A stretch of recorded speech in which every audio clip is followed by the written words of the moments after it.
O Banquete do Cordeiro. Scott Hahn. Parte 2.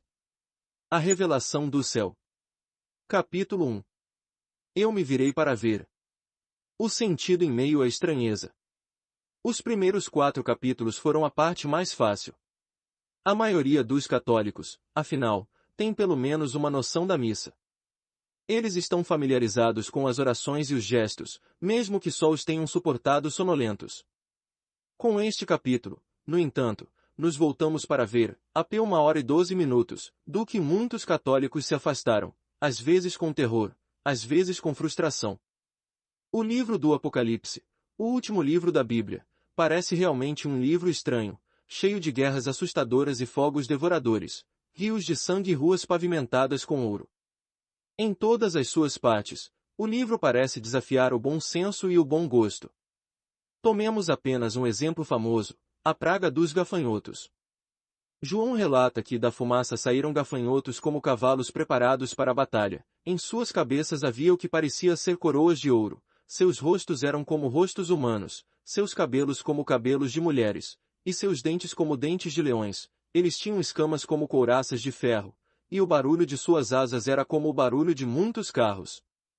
Eles têm caudas como escorpiões e ferrões, e seu poder de ferir homens por 5 meses está em suas caudas, AP 9h03, 7, 10. Mal sabemos se rimos ou gritamos de susto. Com todo o respeito, queremos perguntar a São João, ok, deixe-me ver se entendi. Você viu gafanhotos de cabelos compridos com dentes de leão e rostos humanos e eles usavam coroas e armaduras douradas. A grande tentação é apenas nos desculparmos de ler o Apocalipse, lembrando a Deus que temos compromissos urgentes aqui na Terra. Não vou negar que os detalhes do livro do Apocalipse são extremamente estranhos. Em vez disso, vou convidá-lo a vir comigo em uma investigação, para que você possa descobrir, como eu descobri, que há sentido em meio à estranheza. O borrão sem trama. Quando comecei meu estudo do livro do Apocalipse, eu era protestante, evangélico em expressão, calvinista em teologia. Como muitos outros evangélicos, achei o Apocalipse fascinante. É a Escritura, é claro, e eu considerava somente a Escritura a regra de fé. Além disso, o Apocalipse ocupa uma posição de destaque como livro final da Bíblia, a última palavra de Deus, por assim dizer. Além disso, o Apocalipse me pareceu o livro mais misterioso e enigmático da Bíblia, e achei isso tentador demais para deixar passar. Eu vi o Apocalipse como um quebra-cabeça que Deus me desafiou a resolver, um código que implorou para ser decifrado. Eu tinha muita companhia. À medida que o segundo milênio chegava ao fim, a interpretação do livro do Apocalipse explodiu em uma indústria caseira entre meus irmãos evangélicos. A cada ida à livraria, descobria novas e mais promissoras revelações do Apocalipse. Este nem sempre foi o caso dos intérpretes protestantes. O primeiro protestante, Martinho Lutero, achou o Apocalipse totalmente bizarro demais. Por um tempo, ele até rejeitou seu lugar na Bíblia, porque, segundo ele, uma revelação deveria ser reveladora. No entanto, a revelação é sempre reveladora, na medida em que desmascara os preconceitos, ansiedades e tendências ideológicas de cada intérprete em particular. O Apocalipse continua sendo uma espécie de mancha de rochacha para os cristãos. Os pregadores tentam primeiro discernir uma ordem no texto.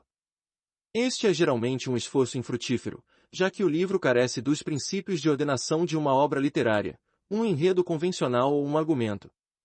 Não conseguindo encontrar a ordem, eles tentam impor a ordem. Este é, mais ou menos, o padrão que segui durante meus anos como seminarista e ministro protestante. O que geralmente acontece é que um determinado detalhe apodera-se da imaginação e torna-se a chave interpretativa para a leitura de todo o livro.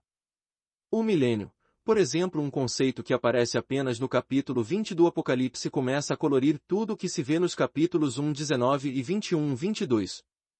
Bug do milênio. O milênio é, hoje, a chave interpretativa preferida entre evangélicos e fundamentalistas. O blockbuster de Hal Lindsey de 1970, The Late, Great Planet Earth, lançou um gênero, pois se tornou o segundo livro mais vendido dos últimos 30 anos. Suas vendas, na última contagem, ultrapassaram 35 milhões de cópias em 50 idiomas. Lindsay sustentou que as profecias do Apocalipse eram uma previsão precisa de eventos futuros, um futuro que estava começando na década de 1970. Ele viu as estranhas imagens do Apocalipse como correspondendo exatamente a pessoas, lugares e eventos que estavam no noticiário. A Rússia era fera, por exemplo, e Gog e Magog aplicaram-se à União Soviética. Lindsay previu que os soviéticos atacariam a Palestina, mas Jesus voltaria e os mataria e estabeleceria um reino de 1000 anos em Jerusalém. Lindsay não estava sozinha. De fato, por alguns anos, estive firmemente com ele embora com nuances no campo futurista dos intérpretes do Apocalipse. Dentro deste campo, há muito desacordo sobre quando os eventos ocorrerão, e qual das bestas do Apocalipse corresponderá a quais líderes mundiais. Os futuristas também discordam entre si sobre se os cristãos passarão pela tribulação, e quando o mundo finalmente entrará no reinado de 1000 anos de Cristo. Alguns desenvolveram novos conceitos como o arrebatamento, para descrever as intervenções milagrosas que prevêem para o fim dos tempos. No arrebatamento, dizem eles, Deus varrerá seus escolhidos nas nuvens para viver com ele, ver 1 TS 4, 16 e 17. Percorri esses pastos durante anos, mas sem encontrar nenhuma satisfação real. O que acontecia repetidamente era que um pregador se fixava em um único elemento, o número da besta, por exemplo, e toda a sua leitura do Apocalipse dependia da identificação desse número com alguém nas notícias. No entanto, durante as décadas de 1970 e 1980, líderes mundiais surgiram e caíram, impérios desmoronaram, e com cada líder caído e com cada império em ruínas, eu assisti a outra grande teoria desmoronar em ruínas. Gradualmente, comecei a ver uma razão maior para minha desilusão. Será que Deus realmente inspirou o Apocalipse de João apenas para que ele pudesse ficar adormecido no final da Bíblia, estranho e inexplicável, por 20 séculos até que o tempo se cumprisse e os cataclismos acontecessem? Não, o Apocalipse pretendia revelar, e suas revelações devem ser para todos os cristãos de todos os tempos, incluindo seus leitores originais do primeiro século.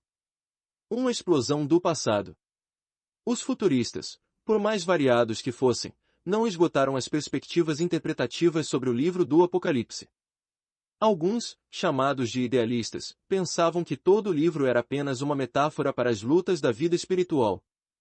Outros pensavam que o Apocalipse delineava um plano para a história da Igreja. Outros ainda argumentavam que o livro era simplesmente uma descrição codificada da situação política dos cristãos do primeiro século. O impulso do Apocalipse, de acordo com essa visão, era exortar os crentes a permanecerem firmes na fé e prometer vingança divina contra os perseguidores da Igreja. Encontrei algum valor nesses argumentos, especialmente no que se referia a alguns versículos específicos, mas nenhum foi capaz de satisfazer meu desejo de compreender o desenrolar da narrativa de João. Quanto mais eu estudava os comentários sobre Apocalipse, mais eu entendia detalhes selecionados, mas menos parecia entender o livro inteiro. Então, enquanto pesquisava outros assuntos, me deparei com um tesouro escondido, isto é, de alguém que estuda as Escrituras em uma tradição que remonta a apenas 400 anos. Comecei a ler os padres da Igreja, os escritores e mestres cristãos dos primeiros 8 séculos, e especialmente seus comentários sobre a Bíblia. Continuei esbarrando na minha ignorância, pois os padres frequentemente se referiam a algo sobre o qual eu nada sabia, a liturgia. Curiosamente, porém, descobri que essa antiga liturgia parecia incorporar muitos dos pequenos detalhes do Apocalipse em um contexto em que faziam sentido. Então, enquanto eu continuava a ler os estudos exegéticos do Apocalipse dos padres, descobri que muitos desses homens tinham feito a conexão explícita entre a missa e o livro do Apocalipse. De fato, para a maioria dos primeiros cristãos era um dado adquirido, o livro do Apocalipse era incompreensível à parte da liturgia. Como descrevi no capítulo 1, foi somente quando comecei a frequentar a missa que as muitas partes deste livro intrigante de repente começaram a se encaixar. Em pouco tempo, pude ver o sentido no altar do Apocalipse, Apocalipse 8 horas e 3 minutos, seus clérigos vestidos, 4 horas e 4 minutos, velas, 1 hora e 12 minutos, incenso, 5 horas e 8 minutos, maná, 2 horas e 17 minutos, cálices, capítulo 16, o culto dominical, 1 hora e 10 minutos, o destaque que dá a bem-aventurada Virgem Maria, 12, 1, 6, o santo, 4 horas e 8 minutos, o Glória, 15 horas e 3 minutos 4, o Sinal da Cruz, 14 horas e 1 minuto, o Aleluia, 19 horas e 1 minuto, 3, 6, as leituras das Escrituras, Capitão 2 3, e o Cordeiro de Deus muitas vezes. Não são interrupções na narrativa ou detalhes incidentais, eles são a própria matéria do Apocalipse. Por que se? Assim, o Apocalipse não era apenas um aviso velado sobre a geopolítica dos anos 1970, ou uma história codificada do Império Romano do primeiro século, ou um livro de instruções para o fim dos tempos. Era, de alguma forma, sobre o próprio sacramento que estava começando a atrair esse cristão bíblico para a plenitude da fé católica. No entanto, novas questões surgiram. Se, nos textos das antigas liturgias, eu tropecei no o que é do Apocalipse, fiquei com alguns porquês colossais. Por que uma apresentação tão estranha? Por que uma visão e não um texto litúrgico? Por que o Apocalipse foi atribuído a João, dentre todos os possíveis discípulos? Por que foi escrito quando foi escrito? As respostas surgiram quando comecei a estudar os tempos do Apocalipse e a liturgia dos tempos. Céu e terra em miniatura.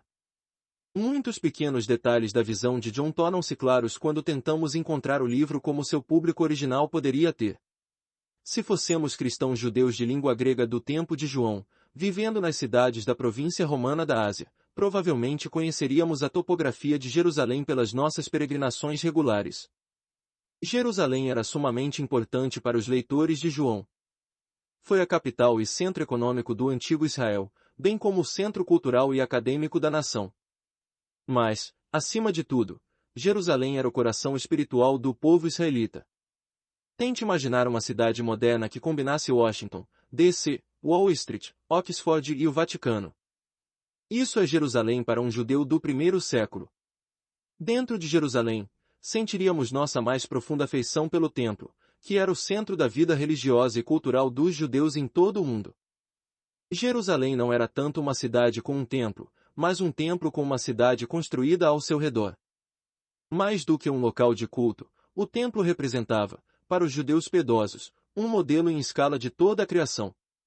Assim como o universo foi feito para ser o santuário de Deus, com Adão servindo como sacerdote, o templo deveria restaurar essa ordem, com os sacerdotes de Israel ministrando diante do Santo dos Santos. Como cristãos judeus, reconheceríamos imediatamente o templo na descrição do céu do Apocalipse. No templo, como no céu de João, a menorá, 7 candeeiros de ouro, a pé 1 hora e 12 minutos, e o altar de incenso, 8, 3,5, ficavam diante do Santo dos Santos. No templo, 4 querubins esculpidos adornavam as paredes, enquanto os 4 seres viventes ministravam diante do trono no céu de João.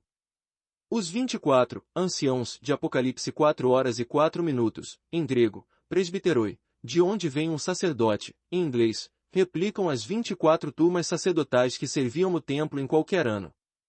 O mar de vidro como cristal, AP 4 horas e 6 minutos, era a grande piscina de bronze polido do templo que continha 11.500 galões de água. No centro do templo do Apocalipse, como no templo de Salomão, estava a Arca da Aliança, AP 11 horas e 19 minutos. O Apocalipse revelou o templo mas, para judeus devotos e judeus convertidos ao cristianismo, também revelou muito mais. Pois o templo e seus adornos apontavam para realidades superiores. Como Moisés, vereis 25, 9, o rei Davi havia recebido o plano do templo do próprio Deus, plano 1 CR 28, 19.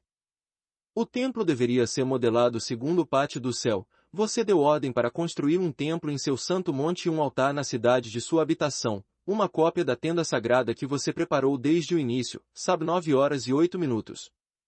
Da imitação à participação. De acordo com as antigas crenças judaicas, a adoração no templo de Jerusalém espelhava a adoração dos anjos no céu. O sacerdócio levítico, a liturgia da aliança, os sacrifícios serviam como representações sombrias de modelos celestiais. Ainda assim, o livro do Apocalipse estava tramando algo diferente, algo mais. Enquanto Israel orava imitando os anjos, a igreja do Apocalipse adorava junto com os anjos, veja 19 horas e 10 minutos. Considerando que apenas os sacerdotes foram permitidos no lugar santo do Templo de Jerusalém, Apocalipse mostrou uma nação de sacerdotes, veja 5 horas e 10 minutos, 20 horas e 6 minutos, habitando sempre na presença de Deus. Não haveria mais um arquétipo celestial e uma imitação terrena. O Apocalipse agora revelou uma adoração, compartilhada por homens e anjos. Fora das cinzas. Os estudiosos discordam sobre quando o livro do Apocalipse foi escrito. As estimativas variam do final dos anos 60 ao final dos anos 90 depois de Cristo. Quase todos concordam, no entanto, que a medição do Templo de João, AP 11 horas e 1 minuto, aponta para uma data anterior a 70, uma vez que depois de 70 não haveria templo para medir. De qualquer forma, a adoração sacrificial da antiga aliança encontrou seu fim definitivo com a destruição do templo e o nivelamento de Jerusalém em 70 de templo, no fim dos tempos. Depois de 70 depois de Cristo, a fumaça não mais subiria dos cordeiros dos sacrifícios de Israel. As legiões romanas reduziram a escombros carbonizados a cidade e o santuário que deram sentido à vida dos judeus na Palestina e no exterior. O que João descreve em sua visão foi nada menos que a morte do velho mundo, a velha Jerusalém, a antiga aliança, e a criação de um novo mundo, uma nova Jerusalém, uma nova aliança. Com a nova ordem mundial veio uma nova ordem de adoração. É difícil não ouvir ecos do Evangelho de João: destruí este templo, e em 3 dias o levantarei. Jó 2,19. Vem a hora em que nem neste monte nem em Jerusalém adorareis o Pai, quando os verdadeiros adoradores o adorarão em espírito e em verdade. Jó 4 horas e 21 minutos, 23. No Apocalipse, essas previsões são cumpridas, pois o novo templo é revelado como o corpo místico de Cristo, a Igreja, e a adoração, no Espírito, ocorre na nova e celestial Jerusalém. Da mesma forma, é fácil entender por que os primeiros cristãos consideravam o véu rasgado do templo tão teológica e liturgicamente significativo. O véu foi rasgado assim como o corpo de Cristo foi decisivamente rasgado. Quando Jesus completou a oferta terrena de seu corpo, Deus se certificou de que o mundo saberia que o véu havia sido removido do templo. Agora todos, reunidos na igreja, poderiam entrar em sua presença no dia do Senhor. Portanto, irmãos, já que temos confiança para entrar no santuário pelo sangue de Jesus, pelo novo e vivo caminho que ele nos abriu pela cortina ou véu, isto é, pela sua carne, consideremos como estimular uns aos outros ao amor e às boas obras, não deixando de nos reunir, mas encorajando-nos uns aos outros, e tanto mais quanto vedes que o dia se aproxima. HB 10, 19, 20, 24, 25. No Espírito, no dia do Senhor, João viu algo mais abrangente do que qualquer narrativa ou argumento poderia transmitir. Ele viu que parte do mundo já havia sido elevada a um novo céu e uma nova terra. Alguns séculos depois, eu também comecei a me virar e ver. Capítulo 2. Quem é quem no céu? Elenco de milhares de revelação. Exceto por uma praga de filmes anticristo nos anos 1970, Hollywood nem sequer tentou exibir um apocalipse, como fez os evangelhos e o livro do Êxodo. Talvez algumas coisas sejam muito estranhas, sangrentas, violentas e extravagantes, mesmo para Hollywood. Ou talvez os diretores sejam desencorajados pelo elenco que Apocalipse exigiria, sem mencionar o custo dos efeitos especiais. Cecil B. DeMille poderia se contentar com um elenco de milhares em Os 10 Mandamentos. A revelação, porém, exigiria literalmente centenas de milhares. Talvez seja o livro mais populoso da Bíblia. Quem são esses personagens que preenchem as paisagens e os céus de João? Neste capítulo, tentaremos conhecê-los um pouco melhor. Mas antes, uma confissão: temo pisar aqui. Talvez nenhum assunto fascine ou obceque mais os estudiosos, pregadores e hobbyistas do Apocalipse do que a identificação das bestas, criaturas, anjos e pessoas do livro. A identificação de um leitor desses personagens depende em grande parte de seu esquema de interpretação. O esquema futurista inspirou intérpretes a identificar os animais, por sua vez, com Napoleão, Bismarck, Hitler e Stalin, entre outros. A visão preterista, que enfatiza o cumprimento das profecias do Apocalipse no primeiro século, tende a identificar as bestas, por exemplo, com um ou outro imperador romano, ou com a própria Roma, ou com Jerusalém. Uma terceira perspectiva, às vezes chamada de idealista, vê o Apocalipse como uma alegoria da guerra espiritual que todo crente deve lutar. Ainda a outra visão, a do historicista, sustenta que o Apocalipse apresenta o plano mestre de Deus para a história, do começo ao fim. Qual visão eu sigo? Bem, todos eles. Não há razão para que elas não possam ser todas verdadeiras simultaneamente. As riquezas das Escrituras são ilimitadas. Os primeiros cristãos ensinaram que o texto sagrado opera em 4 níveis, e todos esses níveis, todos de uma vez, ensinam a única verdade de Deus como uma sinfonia. Se eu sou a favor de uma perspectiva sobre as outras, é a preterista. No entanto, novamente, não vou descontar os outros. O que os une é o que nos une a Cristo, a nova aliança, selada e renovada pela liturgia eucarística. Pois dentro do Apocalipse emerge um padrão, de aliança, queda, julgamento e redenção, e esse padrão descreve um período específico da história, mas também descreve todos os períodos da história e toda a história, bem como o curso da vida. Para cada um de nós. Eu, João. Mencionei anteriormente que há muita controvérsia sobre a autoria de João do livro do Apocalipse. Esse debate, embora fascinante, é apenas incidental ao nosso estudo da missa e do Apocalipse. Uma coisa, porém, é clara, o texto se associa explicitamente a João, AP 1h04, 9, 22h08. E João no Novo Testamento, e na mente dos primeiros pais da Igreja, significa João, o apóstolo. De fato, os próprios livros indicam que, se não compartilham de um autor comum, pelo menos fluem da mesma escola de pensamento. Pois Apocalipse e o quarto Evangelho compartilham muitas preocupações teológicas. Ambos os livros revelam um conhecimento bastante preciso do Templo de Jerusalém e seus rituais, ambos parecem preocupados em apresentar Jesus como o Cordeiro, o sacrifício da nova Páscoa. Veja João 1h29, 36, AP 5h06. Além disso, o Evangelho de João e o Apocalipse compartilham algumas terminologias que, dentro do Novo Testamento, são peculiares apenas a eles. Por exemplo, apenas o quarto Evangelho e o Apocalipse se referem a Jesus como a Palavra de Deus, João 1h01, AP 19h13, e somente esses dois livros se referem à adoração da nova aliança como no Espírito, João 4h23, AP 1h10. Além disso, apenas esses dois livros falam de salvação em termos de água viva, João 4h13, AP 21h06. Há muitos outros paralelos também. Ainda assim, essa identificação do autor João com o apóstolo João é importante apenas por causa do insight que nos dá sobre o poder da visão do Apocalipse. No Evangelho, por exemplo, João é identificado como o discípulo amado de Jesus, veja João 13h23, 21h20, 24. João foi o apóstolo em termos mais íntimos com o Senhor, o discípulo que estava literalmente mais próximo de seu coração. João reclinou-se no peito de Jesus na última ceia. No entanto, no Apocalipse, quando viu Jesus em seu poder e glória, com domínio universal e soberania divina, João caiu com o rosto em terra, veja P 1h17. Esses são detalhes importantes para nós, que queremos ser discípulos amados hoje. Embora devamos nos esforçar por um relacionamento cada vez mais íntimo com Jesus, dificilmente podemos começar a conversa até vermos Jesus por quem ele é, em sua santidade insuperável.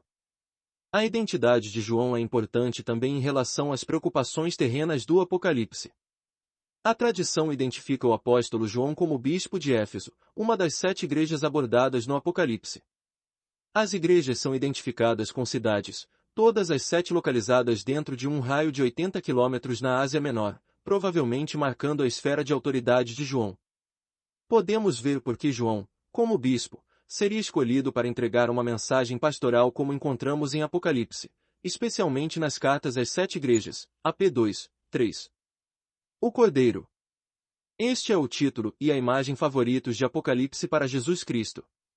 Sim, ele é governante, 1h05, ele está no meio da menorá vestido como sumo sacerdote, 1h13, ele é o primeiro e o último 1h17, o santo 3h07, Senhor dos senhores e Rei dos reis, 17h14, mas, em sua maioria, Jesus é o Cordeiro. O Cordeiro, segundo o Catecismo da Igreja Católica, é Cristo crucificado e ressuscitado, o único sumo sacerdote do verdadeiro santuário, o mesmo, que oferece e é oferecido, que dá e é dado n. 1137. Quando João vê o cordeiro pela primeira vez, ele está realmente procurando por um leão. Ninguém é capaz de abrir os selos do rolo e revelar seu conteúdo, e João começa a chorar. Então, um ancião o tranquiliza: não chores, eis que o leão da tribo de Judá, a raiz de Davi, venceu, para abrir o livro e seus 7 selos, AP 5 horas e 5 minutos. João procura o leão de Judá, mas em vez disso vê um cordeiro. Cordeiros não são muito poderosos para começar, e este está de pé como se tivesse sido morto, AP 5 horas e 6 minutos. Não precisamos revisitar aqui tudo o que discutimos no capítulo 2. O que deve ficar claro é que Jesus, aqui, é um cordeiro sacrificial, como o cordeiro pascal. Os anciãos, presbiteroi, sacerdotes, então cantam que o sacrifício de Cristo permitiu que ele quebrasse os selos do rolo, o Antigo Testamento. Digno és de tomar o rolo e de abrir os seus selos, porque foste morto, e pelo teu sangue resgataste os homens para Deus. 5 horas e 9 minutos.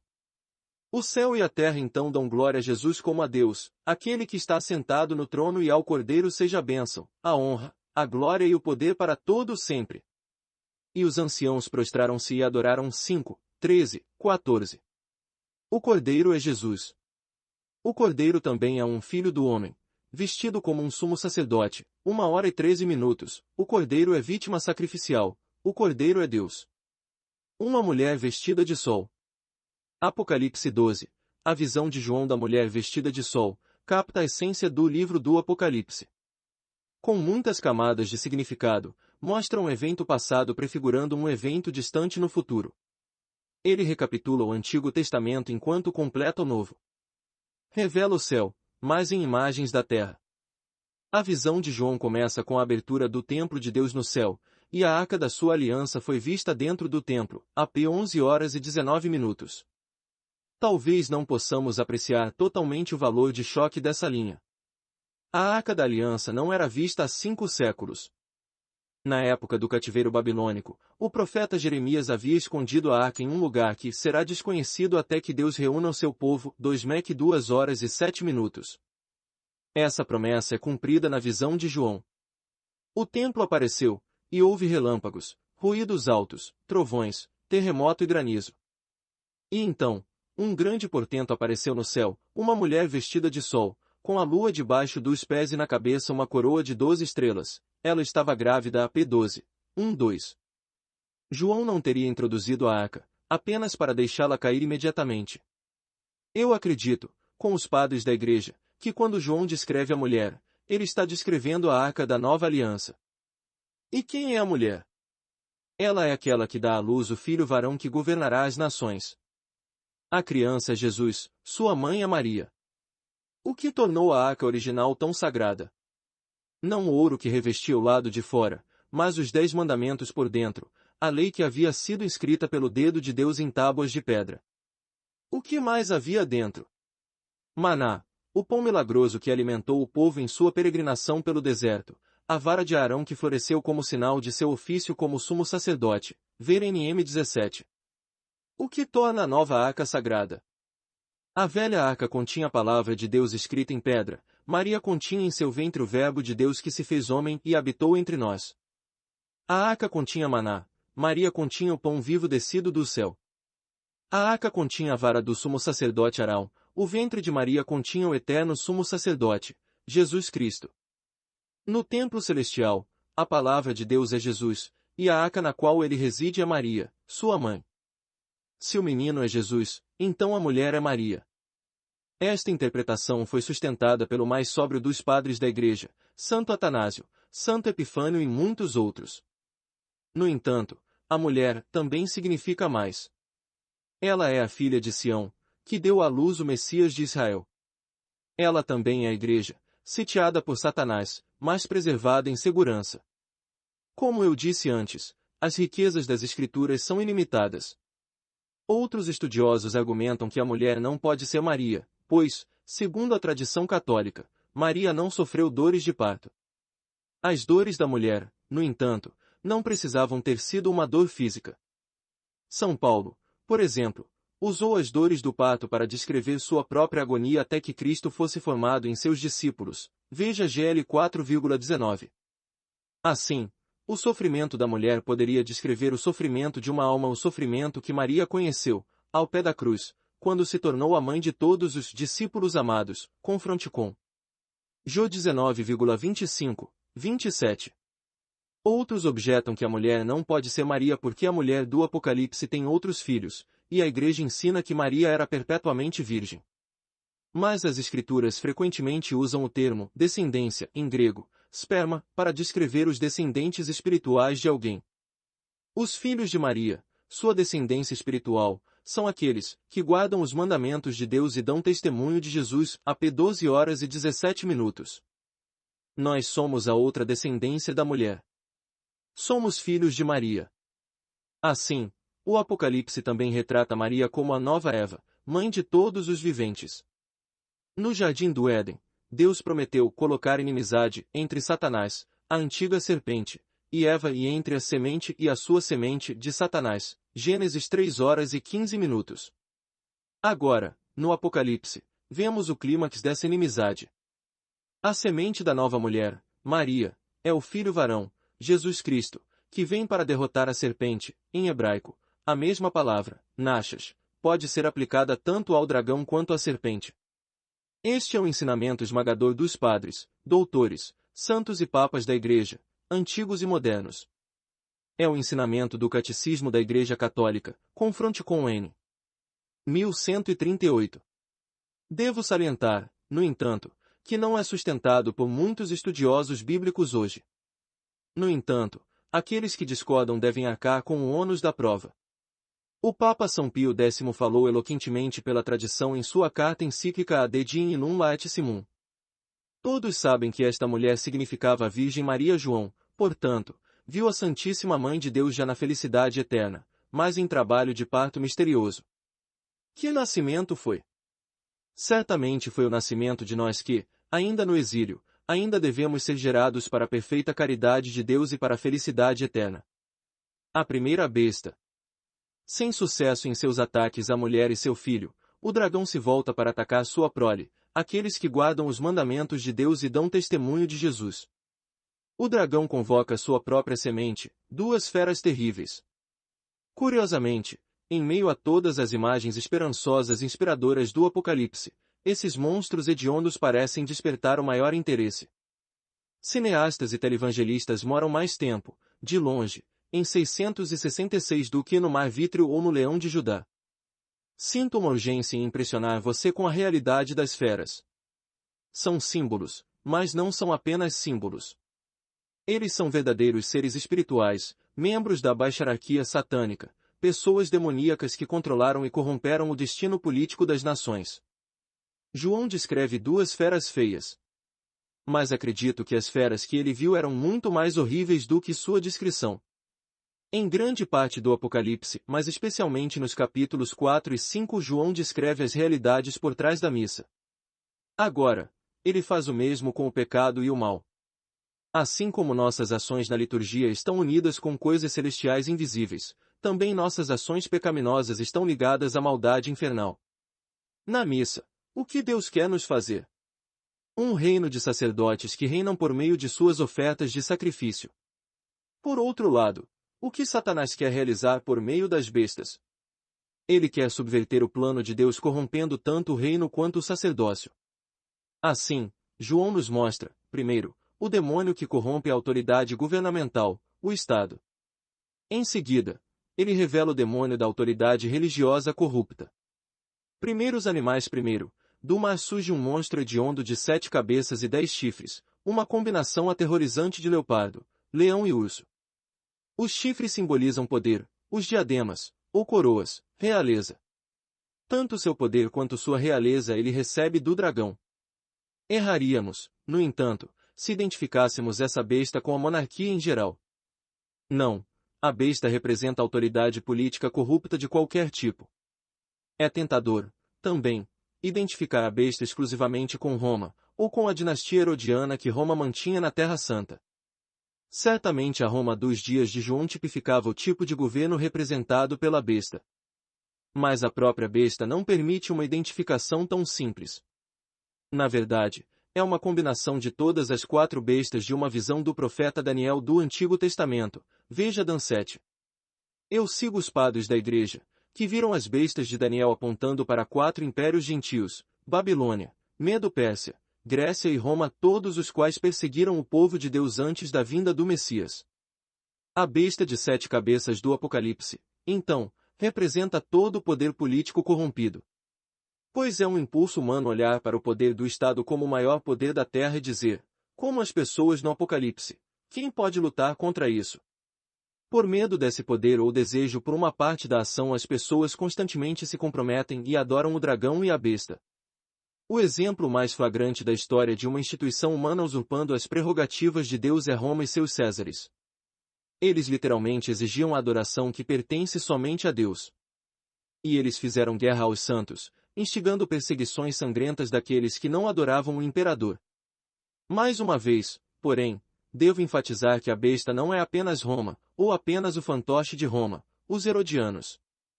A besta também se refere a qualquer governo corrupto, qualquer estado que se coloque acima da ordem da aliança de Deus. Mais do que isso, a besta representa a força espiritual corruptora por trás dessas instituições. A segunda besta. Esta besta vem da terra e tem chifres como um cordeiro. A imagem do cordeiro é chocante, já que passamos a associá-la a coisas sagradas.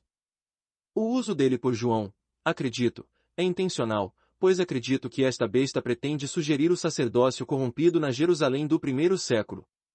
A pista inicial é que esta besta sai da terra, que no original grego também poderia significar a terra, ou o país, em oposição ao mar, que produz os animais gentios. Veja Dan 7. Além disso, João provavelmente estava testemunhando o comprometimento final da autoridade sacerdotal, que ocorrerá apenas alguns anos antes. Em um momento histórico dramático, a autoridade religiosa havia dado sua lealdade à autoridade governamental corrupta em vez de Deus. Jesus, o Cordeiro de Deus, sumo rei e sumo sacerdote, estava diante de Pôncio Pilatos e dos principais sacerdotes dos judeus. Pilatos disse aos judeus, aqui está o seu rei. Eles gritaram, fora com ele, crucifica-o. Pilatos respondeu, devo crucificar seu rei. Os principais sacerdotes responderam, não temos rei senão César, veja 19,15. De fato, foi o próprio sumo sacerdote, Caifás, quem primeiro falou do sacrifício de Jesus como politicamente conveniente para o povo, veja 11,47, 52. Então eles rejeitaram a Cristo e exaltaram César. Eles rejeitaram o Cordeiro e adoraram a besta. Certamente César era o governante do governo, e como tal, merecia respeito, ver LC 20,21, 25. Mas César queria mais do que respeito. Ele exigiu adoração sacrificial, que os principais sacerdotes lhe deram quando entregaram o Cordeiro de Deus. A besta se assemelha a um cordeiro em algumas características superficiais. Vemos que tudo o que ele faz é uma mímica e zombaria da obra salvadora do Cordeiro. O Cordeiro permanece como se tivesse sido morto, a besta recebe uma ferida mortal, mas se recupera. Deus entroniza o Cordeiro, o dragão entroniza a besta. Aqueles que adoram o Cordeiro recebem seu sinal em suas testas, AP 7, 2-4, aqueles que adoram a besta usam a marca da besta. O que nos leva à difícil pergunta, qual é a marca da besta? João nos diz que é o nome da besta, ou o número de seu nome. O que é aquilo? João responde em um enigma. Isto exige sabedoria. Quem tem entendimento calcule o número da besta, pois é um número humano. Seu número é 666, AP 13 horas e 18 minutos. Em um nível, o número pode representar o imperador romano Nero, cujo nome transliterado para o hebraico realmente tem o valor 666. No entanto, existem muitas outras possibilidades adicionais. Considere que 666 era o número de talentos de ouro que o rei Salomão exigia das nações anualmente, veja um RS 10. Considere também que Salomão foi o primeiro rei sacerdote desde Melquisedeque, ver Sal 110. Além disso, João diz que discernir a identidade da besta exige sabedoria, o que alguns intérpretes têm visto como outra referência a Salomão, que era famoso por sua sabedoria. Finalmente, 666 pode ser interpretado como uma degradação do número 7, que, na tradição de Israel, representava perfeição, santidade e aliança. O sétimo dia, por exemplo, foi declarado santo por Deus e reservado para descanso e adoração. O trabalho foi feito em 6 dias, foi santificado, no entanto, no culto sacrificial representado pelo sétimo dia. O número 666, então, representa um homem parado no sexto dia, servindo a besta que se preocupa em comprar e vender. Veja P 13 horas e 17 minutos, sem descanso para adoração. Embora o trabalho seja santo, torna-se mal quando o homem se recusa a oferecê-lo a Deus. No entanto, devemos ser claros sobre algo. Essa interpretação não deve levar nenhum cristão a justificar o antissemitismo. O livro do Apocalipse demonstra de forma esmagadora a dignidade de Israel, seu templo, seus profetas, suas alianças. O Apocalipse deve antes nos levar a uma maior apreciação por nossa herança em Israel e a uma consideração sóbria de nossa própria responsabilidade diante de Deus. Quão bem estamos vivendo de acordo com nossa aliança com Deus? Quão fiéis somos ao nosso sacerdócio? O livro é um alerta para todos nós. A mensagem bestial é esta: estamos lutando contra forças espirituais, forças imensas, depravadas e malévolas. Se tivéssemos que lutar contra eles sozinhos, seríamos derrotados. Mas aqui está uma boa notícia: há uma maneira que podemos esperar para superar. A solução tem que combinar com o problema: força espiritual para força espiritual, imensa beleza para imensa feiura, santidade para depravação, amor para malevolência. A solução é a missa, quando o céu desce para salvar uma terra sitiada. Anjos. Na batalha, não lutamos sozinhos. Em Apocalipse 12, lemos sobre Miguel e seus anjos lutando contra o dragão, 12 horas e 7 minutos. Quando Deus criou os anjos, ele os libertou, então eles tiveram que passar por algum tipo de teste, assim como nossa vida na Terra é um teste. Ninguém sabe o que era esse teste, mas alguns teólogos especulam que os anjos receberam uma visão da encarnação, e lhes foi dito que eles teriam que servir a divindade encarnada, Jesus, e sua mãe. O orgulho de Satanás se revoltou contra o escândalo do Espírito assumindo os laços da matéria, e ele disse: não servirei. De acordo com os pais da igreja, ele liderou um terço dos anjos nesta rebelião, ver P 12 horas e 4 minutos. Miguel e seus anjos os expulsaram do céu, ver V. 8. Ao longo do Apocalipse, vemos que os anjos povoam o céu de forma bastante densa. Eles adoram a Deus sem cessar, P 4 horas e 8 minutos. E eles cuidam de nós. Os capítulos 2 e 3 deixam claro que cada igreja em particular tem um anjo da guarda. Isso deve nos tranquilizar, que pertencemos a igrejas particulares, e que podemos pedir ajuda ao anjo de nossa igreja particular. Os 4 seres viventes, mencionados no capítulo 4, são geralmente entendidos como anjos, embora apareçam aos olhos humanos em forma animal.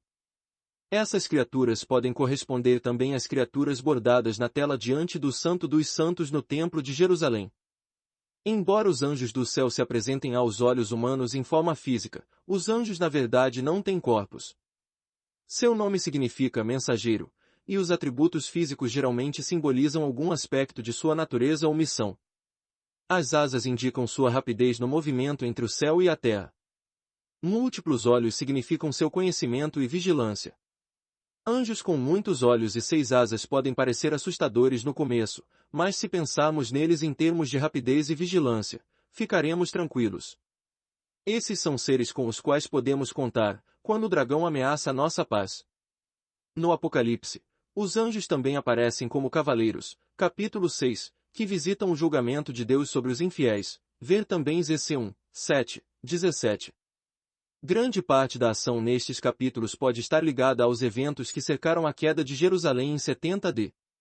Mas a passagem tem aplicações além do primeiro século, enquanto a terra necessitar de julgamento. Os anjos do Apocalipse controlam os elementos, o vento e o mar, para fazer a vontade de Deus. Capitão 7. Os capítulos 7 e 9 deixam claro que os anjos são guerreiros poderosos e que lutam constantemente ao lado de Deus, que, se formos fiéis, também estará do nosso lado. Mártires, virgens e outros povos. Mas há mais no Apocalipse do que bestas perversas e anjos incríveis. Na verdade, a maioria dos personagens são apenas pessoas comuns, centenas de milhares, e até milhões, são homens e mulheres cristãos comuns. Primeiro, vemos os 144 mil das 12 tribos de Israel, 12 mil de cada tribo, o remanescente que recebeu a proteção de Deus, seu sinal, fugindo para as montanhas durante a destruição de Jerusalém. Então, João descreve miríades, de todas as nações, a 7 horas e 9 minutos. Depois de 2 milênios de religião inclusiva, não podemos avaliar hoje o impacto sísmico dessa visão de israelitas adorando junto com gentios e humanos com anjos. Para as mentes dos primeiros leitores de John, essas eram categorias mutuamente exclusivas.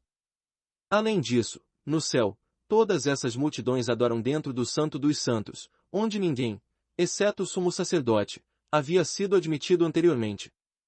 O povo da nova aliança pode adorar a Deus face a face. Quem mais está aí? No capítulo 6, encontramos os mártires, aqueles que foram mortos pelo testemunho de sua fé. Vi debaixo do altar as almas dos que foram mortos por causa da palavra de Deus e do testemunho que deram a 6 horas e 9 minutos. Por que eles estão debaixo do altar? O que geralmente ficava sob o altar do templo terreno? Quando os sacerdotes do Antigo Testamento ofereciam sacrifícios de animais, o sangue das vítimas se reunia sob o altar. Como povo sacerdotal, eles, e nós, oferecemos nossas vidas na terra, o verdadeiro altar, como sacrifício a Deus. O verdadeiro sacrifício então não é um animal, é todo o santo que dá testemunho, em grego, martiria, da fidelidade de Deus. Nossa oferta, o sangue dos mártires, clama a Deus por vindicação. Que revelador que, desde os primeiros dias, a Igreja tenha colocado as relíquias dos mártires, seus ossos e cinzas, dentro de seus altares. Anteriormente, mencionamos os anciãos, presbiteroi, entronizados na corte de Deus. De fato, no céu do Apocalipse, esses homens aparecem vestidos exatamente como os sacerdotes de Israel vestidos para o serviço no Templo de Jerusalém. Em Apocalipse, 14 horas e 4 minutos, encontramos também um grande número de homens consagrados à virgindade. Esta é outra anomalia no mundo antigo, raramente encontrada em Israel ou culturas gentias, como tem sido incomum no Ocidente cristão desde a Reforma Protestante.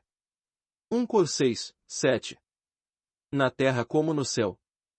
Não precisamos ir muito longe para identificar o elenco de personagens do Apocalipse. De fato, o significado que Deus deseja que vejamos é muitas vezes dito claramente no texto, ou claramente faltando em nossos corações. Ao relembrar meus próprios anos de estudo do Apocalipse como protestante, admiro-me que meus irmãos e eu às vezes pudéssemos ver, com muita clareza, helicópteros soviéticos retratados na praga de gafanhotos mutantes, mas fomos veementes em negar que Maria pudesse ser a mulher vestida de sol, que deu à luz o menino que salvou o mundo. Lendo o Apocalipse, devemos sempre lutar contra a tentação de forçar o extravagante enquanto negamos o óbvio. Vou dizer novamente, muitas vezes o significado mais profundo nas Escrituras está muito próximo do coração de cada um de nós, e a aplicação mais ampla está muito perto de casa. Agora, onde podemos encontrar uma igreja universal que adore de uma maneira que seja fiel à visão de João? Onde podemos encontrar sacerdotes em paramentos diante de um altar? Onde encontramos homens consagrados ao celibato? Onde ouvimos os anjos invocados? Onde encontramos uma igreja que guarda as relíquias dos santos dentro de seus altares? Onde a arte exalta a mulher coroada de estrelas, com a lua a seus pés, que esmaga a cabeça da serpente? Onde os fiéis rezam pela proteção de São Miguel Arcanjo? Onde mais senão na Igreja Católica, e mais particularmente na missa? Capítulo 3. Então o Apocalipse. As batalhas da revelação e a arma final. A conflagração final. A batalha do Armagedon. A publicidade mais sensacional do Revelation, nas últimas gerações, veio de suas imagens de combate. Pois sua guerra não é uma guerra qualquer, mas a guerra final, e é realmente terrível. Espíritos demoníacos vão para os reis de todo o mundo, para reuni-los para a batalha a 16 horas e 14 minutos. João descreve uma guerra mundial que é simultaneamente uma guerra de outro mundo. Agora surgiu a guerra no céu, Miguel e seus anjos lutando contra o dragão, 12 horas e 7 minutos. Anjos derramam os cálices da ira de Deus e exércitos fortes recuam com medo. A contagem de baixas é alta, e as tribulações se estendem até mesmo ao povo de Deus. A escuridão parece ter seu dia. Futuristas como Hal Lindsey afirmaram que esses detalhes correspondem literalmente a uma batalha que o mundo está se aproximando rapidamente na virada do milênio. Na mesma linha, alguns futuristas católicos discernem uma unidade de testemunho na visão de João, nas previsões de Fátima e nos acontecimentos nos noticiários de hoje. Não descarto as interpretações futuristas das batalhas do Apocalipse. Talvez todos os detalhes apocalípticos se desenrolem, de uma forma ou de outra, quando Deus encerrar esta era. No entanto, não acredito que a leitura futurista deva ser nosso foco principal quando lemos o livro do Apocalipse. As previsões, afinal, podem ser de preocupação urgente para aqueles que estão vivendo no momento da batalha final. Mas isso nunca podemos saber com certeza. Gerações de futuristas vieram antes de nós e morreram, desperdiçando anos preciosos em preocupações obsessivas de que Napoleão, Hitler ou Stalin eram, finalmente, a besta predita. Governantes bestiais vêm e vão, cenários futuristas surgem e se dissipam como anéis de fumaça, à medida que o futuro do ano passado desaparece na história. Os outros sentidos da revelação, porém, permanecem conosco, com uma urgência constante, um chamado pessoal. Símbolos de creche. O que queremos dizer com os sentidos das Escrituras? Desde os primeiros tempos, os professores cristãos falam da Bíblia como tendo um sentido literal e um sentido espiritual. O sentido literal pode descrever uma pessoa histórica, lugar ou evento.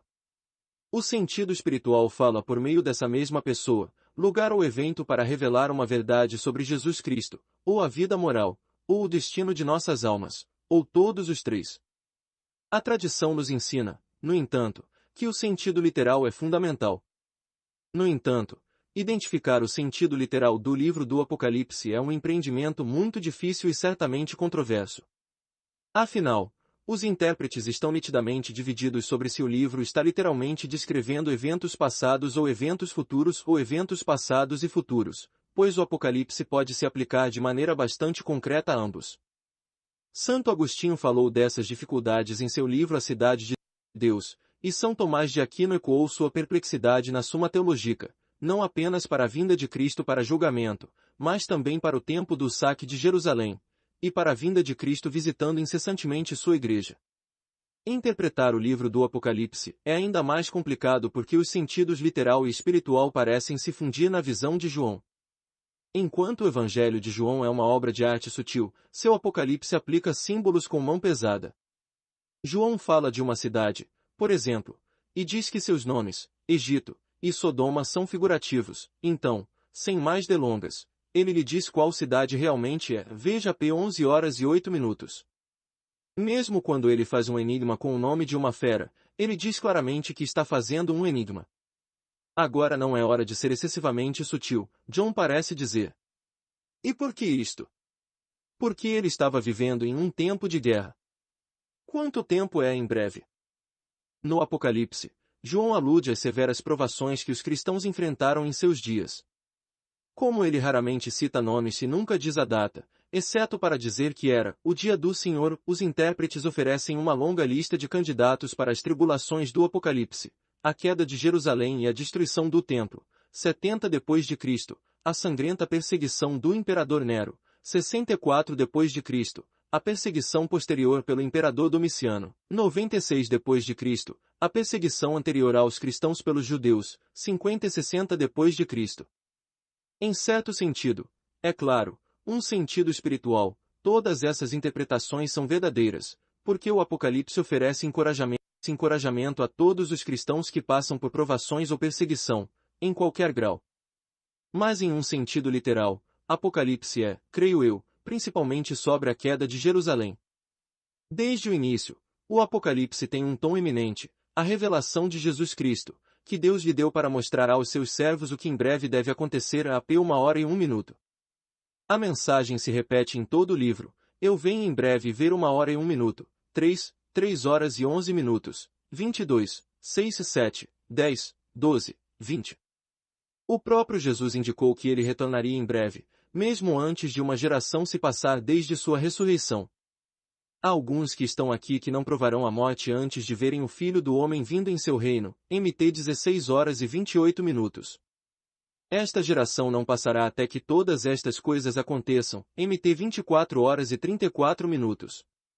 Hoje, a maioria de nós associa-o, em breve, com a segunda vinda de Jesus no fim do mundo. E isso é certamente verdade. Tanto João quanto Jesus estavam falando sobre o fim da história. Acho, no entanto, que eles também estavam e principalmente falando sobre o fim de um mundo, a destruição do Templo de Jerusalém, e com ela o fim do mundo da antiga aliança, com seus sacrifícios e rituais, suas barreiras para gentios, e suas barreiras entre o céu e a terra.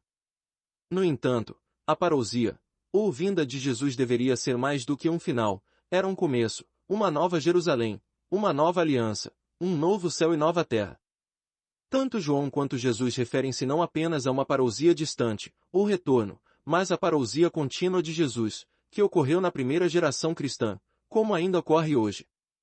Não devemos esquecer que o significado original do grego parousia é presença, e a presença de Jesus é real e permanente no Santíssimo Sacramento da Eucaristia. Então, quando João e Jesus disseram, em breve, acredito que eles queriam dizer isso literalmente. Pois a Igreja é o reino já iniciado na terra, e é o lugar da parousia em cada missa. Lutas e rumores de guerra. João indica claramente que a grande cidade de Apocalipse 11 é Jerusalém. Ele escreveu, seus cadáveres jazerão na rua da grande cidade que é alegoricamente chamada Sodoma e Egito, onde seu Senhor foi crucificado. Em Apocalipse 17 horas e 6 minutos, a prostituta, embriagada com o sangue dos santos e com o sangue dos mártires de Jesus, ressoa com as invectivas do Antigo Testamento contra as infidelidades de Jerusalém. Ezequiel, ver 16, 2:63, 23, 2:49, Jeremias, 2 horas e 20 minutos, 3 horas e 3 minutos, Isaías, 1 hora e 21 minutos, e outros condenam a cidade como uma prostituta. Então, em Apocalipse 20 e 21, vemos a nova Jerusalém descer do céu como uma noiva virgem após a destruição da cidade prostituta. Observe o contraste, duas cidades, uma prostituta, a outra uma noiva virgem. Uma Jerusalém substitui a outra. Foram as autoridades de Jerusalém que crucificaram Jesus Cristo. E Jerusalém foi o principal local de perseguição para os cristãos da primeira geração, ver Atos 6, 8, 14, 7, 57 e 60, 8, 1, 3. Os principais perseguidores eram os sacerdotes e fariseus, como Saulo de Tarso. Os Atos dos Apóstolos descrevem a perseguição constante, em muitas cidades fora de Jerusalém, mas em quase todos os casos, as perseguições decorrem da oposição judaica. Ver Atos 13 horas e 45 minutos, 14 horas e 2 minutos, 5, 19, 17, 5, 9, 13, 18, 12 e 17, 21 2.27 e 32. Conto de 4 cidades. Sodoma, Egito, Jericó, Babilônia. Os detalhes da destruição descrita em Apocalipse correspondem de perto à história da destruição de Jerusalém. Em Apocalipse 17 e 19, João mostra uma cidade destruída pelo fogo. Jerusalém foi totalmente destruída pelo fogo. Nos capítulos 8 e 9, João descreve o abismo, que, segundo a tradição judaica, estava sob a pedra fundamental do Templo de Jerusalém. Há ainda mais evidências de que Jerusalém é a cidade retratada no Apocalipse. O Apocalipse acompanha de perto o livro de Ezequiel do Antigo Testamento, e a única mensagem notável de Ezequiel é que a maldição da aliança cairá sobre Jerusalém. Vemos esta maldição cumprida no livro do Apocalipse. Jerusalém é chamada alegoricamente de Sodoma e Egito, diz João. O que é que esses lugares tinham em comum? Eles eram centros de oposição ao plano de Deus. Sodoma ficou no caminho do plano da aliança de Deus com Abraão, o Egito ficou no caminho de seu plano de aliança para Moisés e Israel. Agora, é a vez de Jerusalém se opor a Deus, enquanto seus líderes perseguem os apóstolos e a igreja. Assim, Jerusalém, como Sodoma e Egito, teve que cair, e Apocalipse retrata essa queda em termos de 7 pragas, que ecoam as pragas que Deus visitou no Egito. Veja P17. Quando a cidade cai, ouvimos ainda mais ecos do Antigo Testamento. Pois a grande cidade cai dos toques de 7 trombetas tocadas por 7 anjos, AP 8, 9. Esta passagem do Apocalipse segue de perto a história da queda de Jericó, Vírgios 6, 3 e 7. Ambas as passagens começam com silêncio, prosseguem para os 7 toques de trombeta e terminam com um grito. Jericó também se interpôs no caminho do plano de Deus, tentando manter o povo escolhido fora da terra prometida. Por sua vez, Jerusalém, perseguidora dos cristãos, tornou-se uma nova Jericó e, portanto, teve que cair.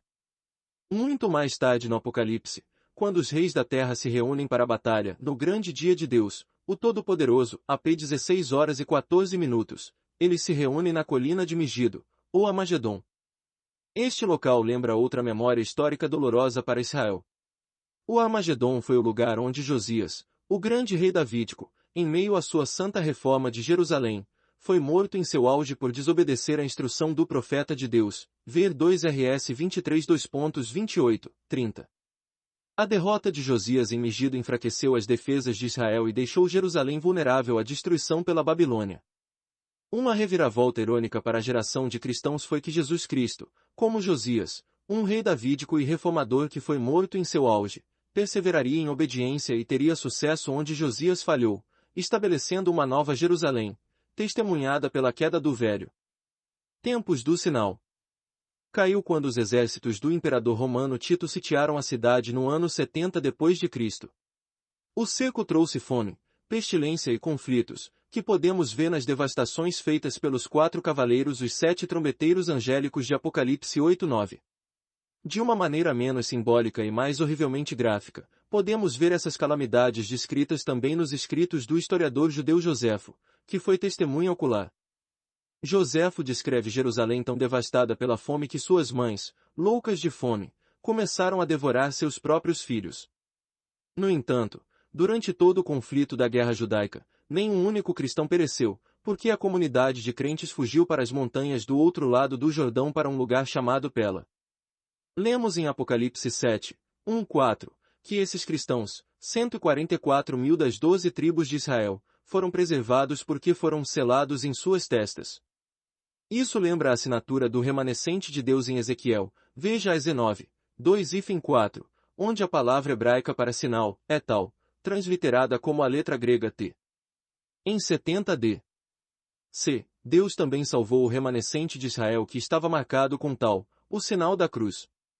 Essa selagem, com o tal parece ser uma referência ao batismo, já que os 144.000 estão vestindo vestes brancas, a vestimenta batismal tradicional, eles são lavados no sangue do Cordeiro, o efeito purificador da morte do Cordeiro, são conduzidos pelo Cordeiro às fontes de água viva veja 3-4, 7, e o termo para selados, era comumente aplicado ao batismo na igreja primitiva, ver RM 4-6, F1, 11-14, 2:1h22. Os cristãos carregavam o sinal e contavam com aliados angelicais.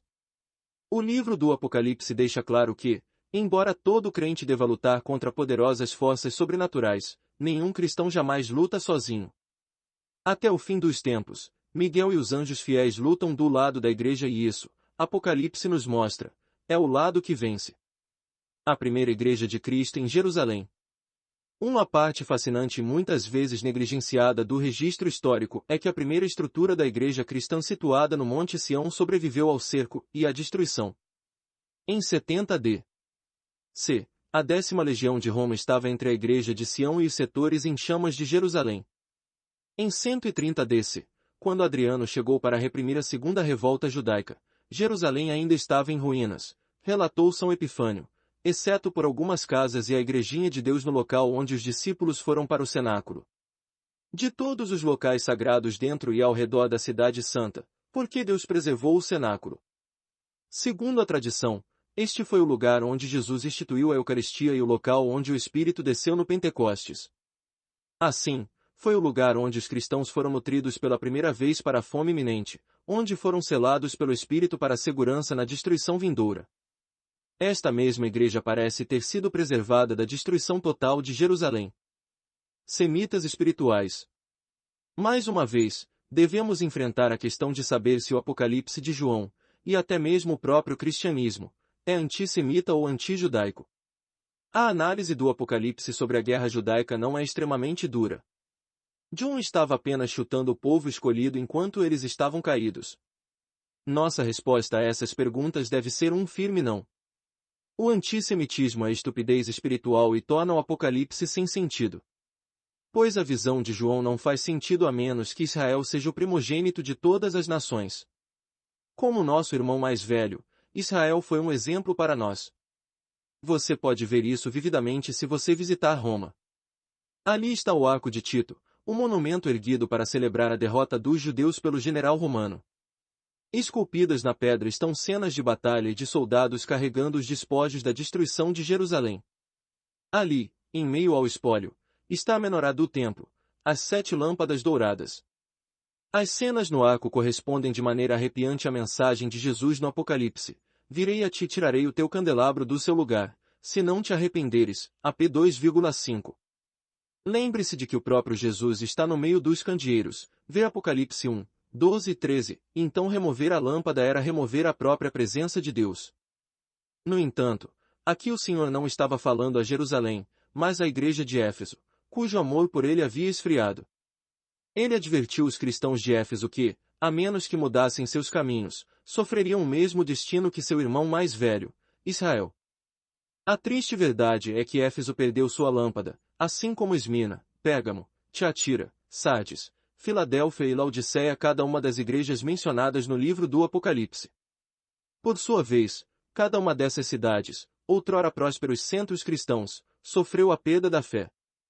Hoje, todos são predominantemente muçulmanos, e os católicos precisam de permissão especial apenas para celebrar a missa. Pense nisso. Éfeso foi o lar, por sua vez, da bem-aventurada Virgem Maria, São João, São Paulo, São Barnabé, São Timóteo, Apolo, um verdadeiro hall da fama de personagens do Novo Testamento. No entanto, Éfeso perdeu sua lâmpada, como Jerusalém antes e outras igrejas prósperas depois. Não, a derrota de Israel não é motivo de comemoração. Isso deve nos fazer tremer porque não apenas pode acontecer com os cristãos, mas aconteceu repetidamente, e provavelmente acontecerá novamente. Se Israel, o primogênito, falhou, também falharemos nós, irmãos mais novos, sempre que ficarmos orgulhosos e autossuficientes. Assim, repito, o antissemitismo e o antijudaísmo são espiritualmente destrutivos e estúpidos. Nas palavras do Papa Pio XI, espiritualmente, somos semitas. Você não pode ser um bom católico até se apaixonar pela religião e pelo povo de Israel. Andar um cúbito em suas sandálias. Ainda assim, a velha Jerusalém teve que dar lugar à nova Jerusalém, uma nova aliança, uma nova criação, um novo céu e uma nova terra. Depois de 2000 anos, nós, cristãos, estamos confortáveis com essa noção, confortáveis demais, na verdade. Mas se nos colocarmos imaginativamente no tempo do Apocalipse de João, descobriremos que a própria ideia da queda de Jerusalém nos deixa ansiosos. Afinal, Jerusalém era a cidade santa para os filhos de Israel, e a maioria dos primeiros cristãos eram judeus. Eles tiveram que enfrentar a destruição do templo, o edifício mais bonito da terra, e o desaparecimento de um sacerdócio que remontava a mais de 1000 anos, estabelecido por Deus no Monte Sinai. O próprio Jesus chorou de amor por Jerusalém, assim como os pais da cidade tramaram sua execução. Para esses primeiros cristãos, a destruição de Jerusalém foi motivo de intensa ansiedade. No entanto, Jerusalém e o templo estavam realmente passando diante de seus olhos. Os cristãos precisavam de segurança. Eles exigiam uma explicação. Eles estavam desesperados por uma revelação de Deus. Por meio de João, Deus revelou seu julgamento da aliança sobre a antiga Jerusalém. A cidade havia despertado a ira por sua infidelidade, crucificando o Filho de Deus e perseguindo a igreja. Sabendo disso, os cristãos puderam ver o contexto de sua própria perseguição e entender por que não devem mais olhar para a antiga Jerusalém em busca de ajuda e salvação. Agora eles devem olhar para a nova Jerusalém, que estava, diante dos olhos de João, descendo do céu. Onde estava tocando? No Monte Sião, onde Jesus comeu sua última Páscoa e instituiu a Eucaristia. Monte Sião, onde o Espírito Santo desceu sobre os apóstolos no Pentecostes.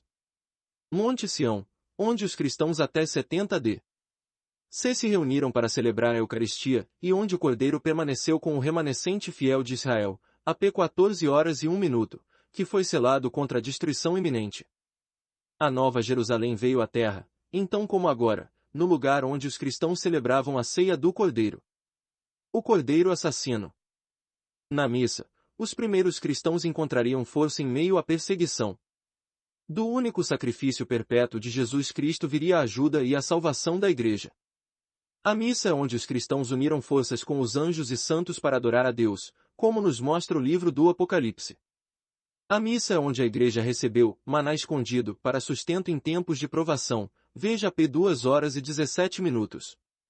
A missa é onde as orações dos santos na terra subiram como incenso para se juntar às orações dos anjos no céu, e são essas orações que alteraram o curso das batalhas e o curso da história. Esse é o plano de batalha do Apocalipse. Foi assim que o cristianismo prevaleceu sobre inimigos aparentemente imbatíveis, em Jerusalém e em Roma. Mesmo após a queda de Jerusalém, outros adversários se levantariam para perseguir a Igreja de Deus. Em todas as épocas, a Igreja enfrenta poderosos perseguidores, com exércitos e armamentos cada vez mais poderosos. No entanto, armas, legiões e estratégias falharão. Grandes generais, em última análise, cairão em feridas mortais. Mas quando o Cordeiro entra na briga, então os reis da terra e os grandes e os generais e os ricos e os fortes, e todos, escravos e livres, se esconderam nas cavernas e entre as rochas das montanhas, chamando aos montes e rochedos: caí sobre nós, esconde-nos da face daquele que está assentado no trono e da ira do Cordeiro, pois chegou o grande dia da ira deles, e quem pode suportá-lo? AP 6, 15, 17. A Igreja é o exército do Cordeiro, as forças de Sião preservadas após a destruição de Jerusalém. O exército do Cordeiro se fortalece no banquete do céu. Capítulo 4. Dia do julgamento. Sua misericórdia é assustadora. Recentes gerações de intérpretes se fixaram nas guerras e bestas do Apocalipse, que são fascinantes porque são assustadoras. Os leitores têm medos legítimos sobre como esse julgamento severo pode ser aplicado durante sua própria vida. De fato, alguns rejeitaram os julgamentos do Apocalipse como muito grotescos e escandalosos, e até mesmo irreconciliáveis com a ideia de um Deus misericordioso. No entanto, a justiça de Deus, como sua misericórdia, aparece em toda a Bíblia. É parte integrante de sua autorrevelação. Negar a força do julgamento divino, então, é tornar Deus menos que Deus, e nos tornar menos que seus filhos. Pois todo pai deve disciplinar seus filhos, e a disciplina paterna é em si uma misericórdia, uma expressão paterna de amor. Para entender o julgamento do Apocalipse e sua aplicação em nossas próprias vidas, precisamos primeiro entender o vínculo da aliança que nos une a Deus Pai. Um convênio é um vínculo familiar sagrado. Podemos ver que Deus, por meio de suas alianças com Adão, Noé, Abraão, Moisés, Davi e Jesus, gradualmente estendeu esse relacionamento familiar a mais e mais pessoas. Com cada aliança veio uma lei, mas estes não foram atos arbitrários de poder, eram expressões de sabedoria e amor paternos. Afinal, todo lar saudável tem diretrizes claras para comportamentos aceitáveis e inaceitáveis. No entanto, ainda mais do que isso, a lei de Deus nos permitiu amar como Ele mesmo ama, crescer em nossa imitação da família divina, da Santíssima Trindade. Pois Pai, Filho e Espírito Santo vivem eternamente em perfeita paz e comunhão. Se a aliança de Deus nos torna sua família, então o pecado significa mais do que uma lei quebrada. Significa vidas desfeitas e um lar desfeito. O pecado vem de nossa recusa em guardar a aliança, nossa recusa em amar a Deus tanto quanto Ele nos ama. Por meio do pecado, abandonamos nossa condição de filhos de Deus. O pecado mata a vida divina em nós. O julgamento, então, não é um processo impessoal e legalista. É uma questão de amor, e é algo que escolhemos para nós mesmos. Nem a punição é um ato vingativo.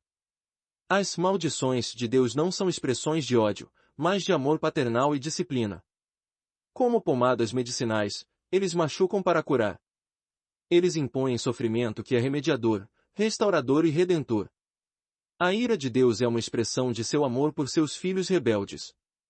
Deus é amor, 1 João 4 horas e 8 minutos, mas seu amor é um fogo consumidor, HB 12h29, que os pecadores teimosos acham insuportável. A paternidade de Deus não diminui a severidade de sua ira nem rebaixa o padrão de sua justiça. Pelo contrário, um pai amoroso exige mais de seus filhos do que os juízes exigem dos réus. No entanto, um bom pai também mostra maior misericórdia. Posso ter uma testemunha. Precisamos dessa compreensão da aliança se quisermos entender os julgamentos do livro do Apocalipse. E não há como confundir a situação. A visão de João não é meramente litúrgica, ou meramente real, ou meramente militar. É tudo isso, mas também é jurídico. É uma cena de tribunal. Para os cidadãos das democracias modernas, essa combinação pode parecer um caos, mas devemos lembrar que, no antigo Israel, o rei era comandante em chefe do exército, juiz supremo dos tribunais e, idealmente, também sumo sacerdote. Como rei divino, Jesus cumpriu todos esses papéis por excelência. Assim, quando João vê o céu, ele entrou simultaneamente no templo, na sala do trono, no campo de batalha e no tribunal. Como em qualquer tribunal, Apocalipse apresenta o testemunho de testemunhas juramentadas. E o anjo levantou a mão direita ao céu e jurou por aquele que vive para sempre. AP 10, 5, 6. Mais tarde, no capítulo 11, o tribunal convoca Moisés e Elias. Embora João não os mencione pelo nome, ele sugere sua identidade falando dos poderes que esses homens demonstraram no Antigo Testamento. No caso de Elias, o poder de fechar o céu e invocar fogo. No caso de Moisés, a capacidade de transformar água em sangue e invocar pragas. Estas duas testemunhas, AP 11h03, representam toda a lei, Moisés, e todos os profetas, Elias. Por sua presença, eles testificam que o povo de Israel conhecia muito bem as obrigações de sua aliança com Deus e as consequências de sua infidelidade. Outras testemunhas testemunham dando suas vidas. Em grego, a palavra para testemunha é martus, de onde vem a palavra mártir. Assim, no capítulo 6, encontramos as almas daqueles que foram mortos por causa da palavra de Deus e do testemunho que deram. V9. Essas testemunhas chamam o juiz para uma rápida execução da sentença. Ó soberano Senhor, santo e verdadeiro, até quando julgarás e vingarás o nosso sangue sobre os que habitam sobre a terra? 6, 9, 10. Já que clamam do altar, sabemos que seu testemunho é verdadeiro e que será ouvido. Mas contra quem eles estão testemunhando? Para responder a essa pergunta, devemos considerar qual cidade foi a fonte e o centro da perseguição na primeira geração da igreja, e essa foi Jerusalém. Afastado pela dúvida. Jerusalém, ao que parece, está sendo julgada. Deus aparece como juiz, 20h11, auxiliado por anjos que se sentam em 20 tronos, 20h04. Ao longo do Apocalipse, os anjos também executam a sentença, precipitando a destruição de Jerusalém, junto com seus habitantes e seu templo. João retrata este evento em termos de uma terrível Páscoa. 7 anjos derramam os cálices da ira de Deus, que resultam em 7 pragas. O esvaziamento dos cálices, às vezes traduzidos como copos, ou tigelas, é uma ação litúrgica, uma libação derramada sobre a terra, como o vinho era derramado sobre o altar do antigo Israel. À luz do cumprimento da Páscoa na Eucaristia, esta imagem torna-se ainda mais impressionante. As pragas ocorrem nos capítulos 15, 17 dentro de um cenário litúrgico. Os anjos aparecem com harpas, vestidos como sacerdotes no templo celestial, cantando o cântico de Moisés e o cântico do Cordeiro. Capítulo 15. Esta liturgia significa a morte para os inimigos de Deus, mas salvação para a sua igreja. Assim, os anjos clamam, porque os homens derramaram o sangue dos santos e dos profetas, e você lhes deu sangue para beber. É o que lhes é devido. AP 16h06. A Páscoa, a Eucaristia e a liturgia celestial, portanto, são espadas de 2 gumes. Enquanto os cálices da aliança trazem vida aos fiéis, eles significam morte certa para aqueles que rejeitam a aliança. Na nova aliança, como na antiga, Deus dá ao homem a escolha entre a vida e a morte, a bênção e a maldição. Confronte com DT 30,19. Escolher a aliança é escolher a vida eterna na família de Deus. Rejeitar a nova aliança no sangue de Cristo é escolher a própria morte. Jerusalém fez essa escolha, na Páscoa de 30 depois de Cristo. Na época dessa Páscoa, Jesus predisse o fim do mundo em termos assustadores e disse, na verdade, esta geração não passará até que todas essas coisas aconteçam. MT 24. 34. Uma geração para os antigos, em grego, geneia, era 40 anos. E 40 anos depois, em AD 70, um mundo acabou com a queda de Jerusalém. Frutos proibidos, as VAS da ira. Por que um Deus misericordioso puniria dessa maneira? Como poderíamos atribuir tal ira ao Cordeiro Divino, a própria imagem da brandura?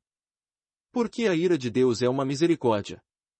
Mas para entender esse paradoxo, primeiro precisamos explorar a psicologia do pecado, com alguma ajuda de São Paulo.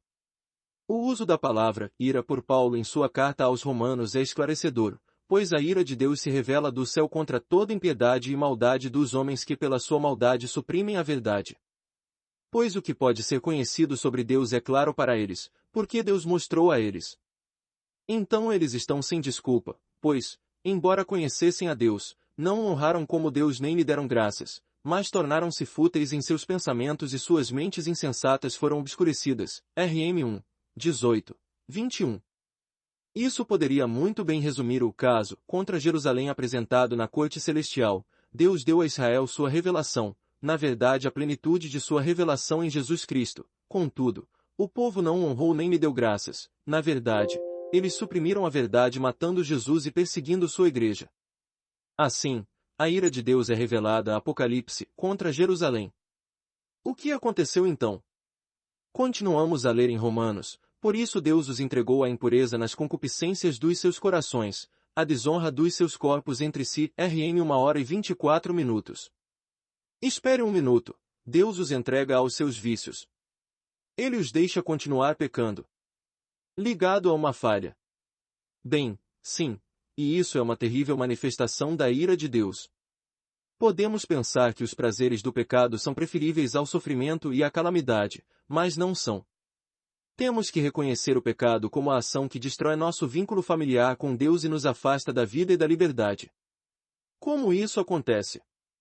Temos a obrigação, primeiro, de resistir à tentação. Se falharmos e pecarmos, temos a obrigação de nos arrepender imediatamente. Se não nos arrependermos, então Deus nos permite seguir nosso caminho, Ele nos permite experimentar as consequências naturais de nossos pecados, os prazeres ilícitos. Se ainda não nos arrependermos, por meio de abnegação e atos de penitência, Deus nos permite continuar no pecado, formando assim um hábito, um vício, que obscurece nosso intelecto e enfraquece nossa vontade. Uma vez que estamos viciados em um pecado, nossos valores são virados de cabeça para baixo. O mal se torna nosso bem mais urgente, nosso anseio mais profundo. O bem permanece como um mal porque ameaça nos impedir de satisfazer nossos desejos ilícitos. Nesse ponto, o arrependimento se torna quase impossível, porque o arrependimento é, por definição, um afastamento do mal em direção ao bem, mas, agora, o pecador redefiniu completamente tanto o bem quanto o mal. Isaías disse de tais pecadores, ai dos que ao mal chamam bem e ao bem mal, e 5 horas e 20 minutos. Uma vez que tenhamos abraçado o pecado dessa maneira e rejeitado nossa aliança com Deus, somente uma calamidade pode nos salvar. Às vezes, a coisa mais misericordiosa que Deus pode fazer a um bêbado, por exemplo, pode ser permitir que ele estrague seu carro ou seja abandonado por sua esposa, o que quer que o obrigue a aceitar a responsabilidade por suas ações. O que acontece, porém, quando uma nação inteira cai em pecado sério e habitual? O mesmo princípio está em ação. Deus intervém permitindo a depressão econômica, conquista estrangeira ou catástrofe natural. Muitas vezes, uma nação provoca esses desastres por seus pecados. Mas, em qualquer caso, eles são os mais misericordiosos dos alertas. Às vezes, o desastre significa que o mundo que os pecadores conheciam deve desaparecer. Mas, como Jesus disse, que aproveita ao homem ganhar o mundo inteiro e perder a sua vida. Mark 8 horas e 36 minutos. É melhor se despedir de um mundo de pecado do que se perder sem esperança de arrependimento. Quando as pessoas leem o Apocalipse, ficam assustadas com os terremotos, gafanhotos, fomes e escorpiões. Mas a única razão pela qual Deus permitiria essas coisas é porque Ele nos ama. O mundo é bom, não se engane sobre isso, mas o mundo não é Deus. Se permitimos que o mundo e seus prazeres nos governem como um Deus, a melhor coisa que o verdadeiro Deus pode fazer é começar a tirar as pedras que constituem a base do nosso mundo. Ordem no tribunal. No entanto, um mundo melhor aguarda os justos e os sinceramente arrependidos. Viver uma vida boa não é viver livre de problemas, mas viver livre de preocupações desnecessárias.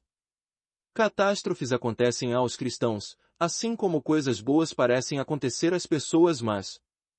No entanto, para um cristão praticante, até mesmo os desastres são bons, porque servem para nos purificar de nossos apegos a este mundo. Somente quando falirmos, talvez, deixaremos de nos preocupar com dinheiro. Somente quando formos abandonados por nossos amigos, deixaremos de tentar impressioná-los. Quando o dinheiro acabar, podemos recorrer à única coisa que ninguém pode tirar, nosso Deus. Quando nossos amigos não retornam nossas ligações, podemos, finalmente, recorrer ao amigo imutável, a quem não podemos impressionar, porque ele nos conhece completamente. Pois, como revela o Apocalipse, o juiz tem os bens sobre nós. O julgamento não é apenas para Jerusalém. Também foi aberto outro livro, que é o livro da vida. E os mortos foram julgados pelo que estava escrito nos livros, pelo que haviam feito, 20 horas e 12 minutos. Um dia, você e eu seremos contados entre os mortos, e seremos julgados pelo que fizemos. Em outra parte do Apocalipse, vemos que os santos entram no céu e suas obras os seguem, 14 horas e 13 minutos. Nossas obras são essenciais para nossa salvação, na verdade, eles serão a matéria do nosso julgamento. Além do mais, não temos que esperar até que estejamos mortos para sermos julgados. Estamos diante do tribunal sempre que nos aproximamos do céu, como fazemos em todas as missas. Então, também, imploramos a misericórdia perfeita, que é a justiça perfeita, de nosso Pai Celestial. Então, também, nos ligamos pela aliança com Deus. Então, também, recebemos o cálice para nossa salvação ou para nosso julgamento. Devemos recordar o julgamento do Apocalipse sempre que ouvimos as palavras da instituição, que são as palavras de Jesus: este é o cálice do meu sangue, o sangue da nova e eterna aliança.